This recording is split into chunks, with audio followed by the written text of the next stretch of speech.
اب سرکار کائنات صلی اللہ علیہ وسلم صحابہ کرام سے خطاب فرما رہے ہیں. فرمایا یہ جو سامنے بیٹھے ہو مجھ پر ایمان لایا ہے, مجھے دیکھا ہے, تمہیں مبارکباد ہو اور خوشخبری ہو. اور فرمایا 7 بار خوشخبری ہو ان کے لیے جنہوں نے مجھے دیکھا نہیں ہے لیکن مجھ پر ایمان لائے ہیں. اب سرکار کائنات صلی اللہ علیہ وسلم نے آج سے 1500 سال پہلے مسجد نبوی کے منبر پر بیٹھ کر ہمیں مبارکباد دی ہے اور خوشخبری سنائی ہے. اس لیے کہ ہم نے سرکار کائنات صلی اللہ علیہ وسلم کو نہ دیکھا ہے, نہ سرکار کائنات صلی اللہ علیہ وسلم کی مجلس اٹینڈ کی ہے. تو فرمایا ایمان ان لوگوں نے جو مجھے بغیر دیکھے ایمان لائے ہیں, فرمایا ان کی شان ہی الگ ہے. اس لیے قرآن کی آیت کہ کنتم خیر امت, تم بہترین امت ہو, اللہ رب العالمین بھی فرما رہا ہے. اے میرے پیارے حبیب صلی اللہ علیہ وسلم, اپنے غلاموں کو کہہ دیجئے کہ تم بہترین امت ہو ان تمام امتوں میں کہ جو لوگوں کے سامنے ظاہر کی گئی ہیں.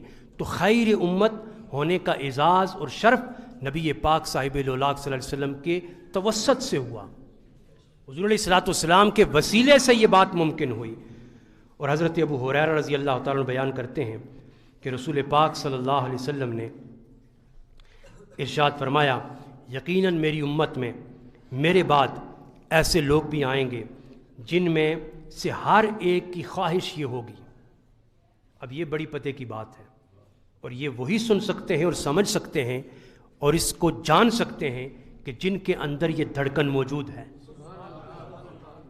فرمایا ابو ہریرہ روایت کرتے ہیں, فرمایا میری امت میں میرے بعد ایسے لوگ بھی آئیں گے جن میں سے ہر ایک کی خواہش یہ ہوگی کہ وہ اپنے اہل و عیال کو, اپنے مال کو, اپنی جائیداد کو, سب کو اللہ تبارک و تعالیٰ کے حضور قربان کر دے.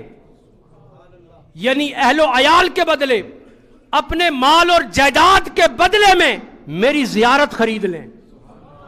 یہ حضور فرما رہے ہیں ایسے لوگ ہوں گے کہ جو یہ خواہش کرتے ہوں گے کہ مال باری تعالیٰ تو لے لے, اولاد تجھ پر قربان ہو جائے, جائیداد کوٹھیاں بنگلے بینک بیلنس ساری ختم ہو جائے, بس ایک مرتبہ روح مصطفیٰ دیکھ سکیں اور سرکار کائنات صلی اللہ علیہ وسلم کا مکھڑا ہم دیکھ سکیں, حضور کی زیارت کر سکیں.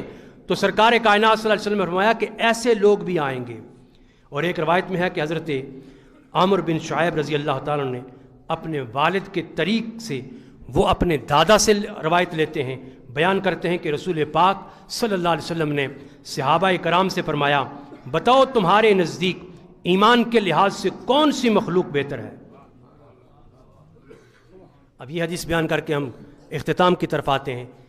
حضور علیہ الصلوۃ والسلام نے فرمایا کہ بتاؤ تمہارے نزدیک ایمان کے لحاظ سے کون سی مخلوق سب سے محبوب ترین ہے.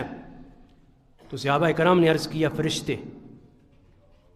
حضور علیہ الصلوۃ والسلام نے فرمایا فرشتے کیوں نہ ایمان لائیں جبکہ وہ ہر وقت اپنے رب کے حضوری میں رہتے ہیں. یہ تو بڑی بات نہیں ہے کہ فرشتے ایمان والے ہوں, بے وہ کھانا پینا نہیں ہے ان کا کوئی دھندا کام نہیں ہے, صرف وہ اللہ تبارک و تعالیٰ کہ احکام بجا لاتے ہیں, نیکیاں ہی نیکیاں کرتے ہیں. پھر صحابہ کرام نے عرض کیا کہ انبیاء کرام ہوں گے. حضور علیہ الصلوۃ والسلام نے ارشاد فرمایا کہ انبیاء کرام کیوں ایمان نہ لائیں جبکہ ان پر اللہ تبارک و تعالیٰ کی ڈائریکٹ وحی نازل ہوتی ہے. پھر صحابہ کرام نے عرض کیا کہ یا رسول اللہ پھر ہم ہی ہیں بہتر مخلوق میں سے بہتر لوگ ہم ہی ہیں, محبوب ترین لوگ.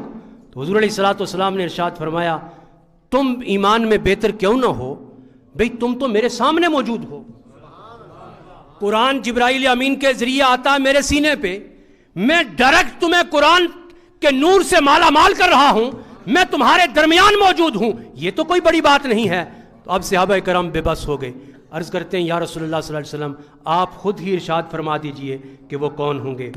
تو سرکار کائنات صلی اللہ علیہ وسلم نے فرمایا کہ سن کہ مجھ پر ایمان لانے والے اللہ کے نزدیک پسندیدہ ترین اور محبوب ترین لوگ ہوں گے. اب بن دیکھے ایمان لانے والے قیامت تک آقا علیہ الصلوۃ والسلام کے امتی ہیں, اور ان لوگوں میں ہم بھی